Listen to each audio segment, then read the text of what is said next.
This is fabulous to be able to see what you guys are doing, by the way. We've been, eating soup and doing ukulele sing-alongs for a week, but I didn't really know what everybody was up to. It's really wonderful. Okay, I'm the fiction writer here. I'm just going to jump into a really short story called Inheritance. The day you were born, all the grass in our front yard died.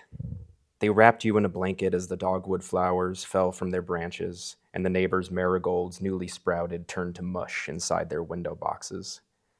You barely cried, but kept your eyes shut tight for days as we watched reports from the TV perched high in the corner of the hospital room. They said it was just a heat wave, but the thing about waves is they eventually roll back. By the time we brought you home, the bouquets on the windowsill sent with love from absent friends had withered practically to dust. All through town, gardens had transformed into patches of hardened dirt. Plastic flamingos and smiling gnomes stood like refugees. From our back porch, we could see the hills, once clothed in evergreen, had become patchy, bare rock showing through like the soft scalp beneath the first silk strands of your hair. You took your first steps and the redwoods fell and split, revealing insides riddled with parasites. You sounded out your first words, rolling them on your plump tongue, and the fish rose to the surface of the bay, and the streams fell silent. We taught you the names of the things that were disappearing all around you. Weeping willow, daffodil, snapdragon, honeysuckle. You delighted in illustrations of their unfamiliar colors and shapes, but you could not breathe in their scent or feel the softness of their petals when rubbed between your palm, or conjure the way a blackberry tastes when plucked from a bush, or the sudden singing of a wild mint leaf when placed on your tongue. Now you are grown, and this desert is yours.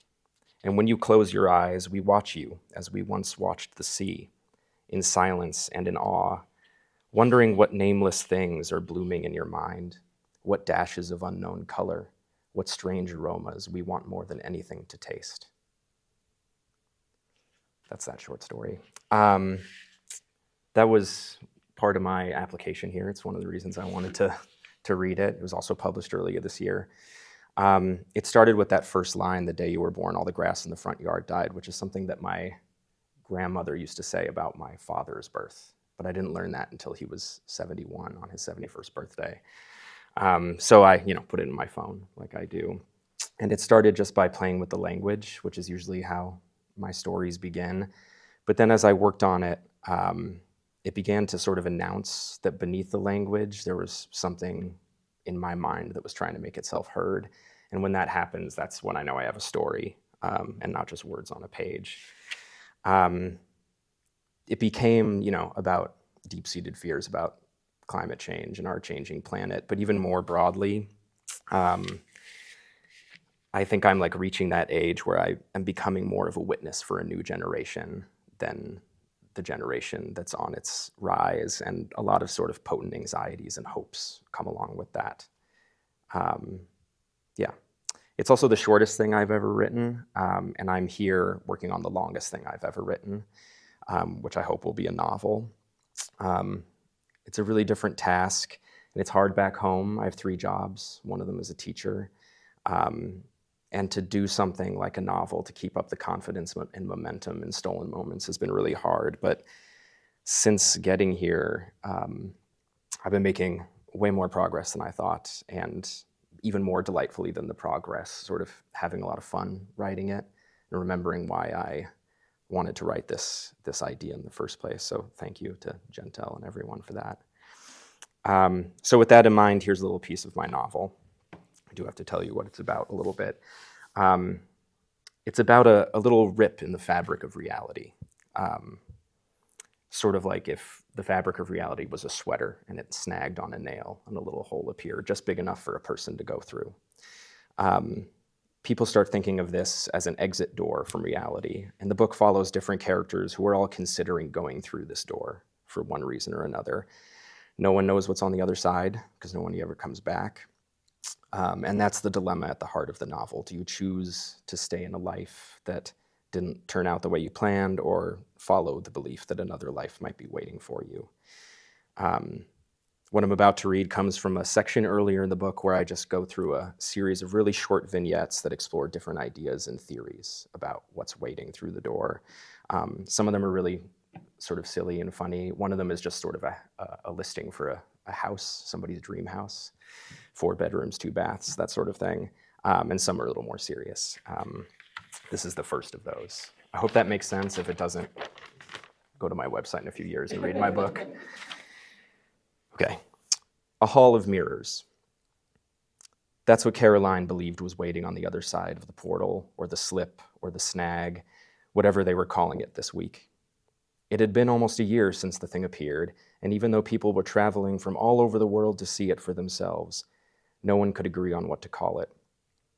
Caroline guessed that was because no one could agree what it actually was, or where it led to, or if it led anywhere at all, though not knowing for sure hadn't stopped plenty of people from going through. Caroline had heard all sorts of theories about what was supposed to be on the other side. It seemed that everyone had one, but none of them struck her as all that convincing, and she couldn't decide for herself until she remembered the Hall of Mirrors. She had been around 8, and it must have been summer, because she was dressed in shorts and a t-shirt with a bumblebee on it, the mascot for her elementary school soccer team. Her father had taken her to Fisherman's Wharf in San Francisco to see the seals basking by the water. The wharf was busy and bright that day, the ripe smell of the bay mixed with the sting of sunblock and sweat. Her father's hand was damp, which was gross, but she still held on to it as tightly as she could. She'd never been in so thick a crowd before, and it was a little bit scary. All those bodies pressed together, a teeming mass of flesh and breath. She could still remember the feeling of relief when her father pulled her away from the crowd, and they ducked into the Hall of Mirrors, so cool and blessedly empty. Her grip on his hand loosened as they moved into the dim, reflective passages, deeper and deeper, until it seemed impossible that they would ever find their way back out again. Everywhere Caroline looked, she saw herself staring right back at her. Music had been playing from well-hidden speakers, music you could dance to if you wanted. A steady, pulsing beat. She found that if she stood in a particular spot, she could see her reflections repeating in a line over and over and over again, forever it seemed. If she danced, they danced. Infinite regression. Caroline looked it up years later. Just an optical illusion, not infinity, not really. Still, an idea had formed in her mind that day, standing in the pulsing darkness. When she looked at the others, she felt certain that she wasn't just watching them, they were also watching her. They were more than just reflections. They were other selves, other Carolines, aligned for that brief moment. And then she turned a corner and found her father standing in the light of the exit.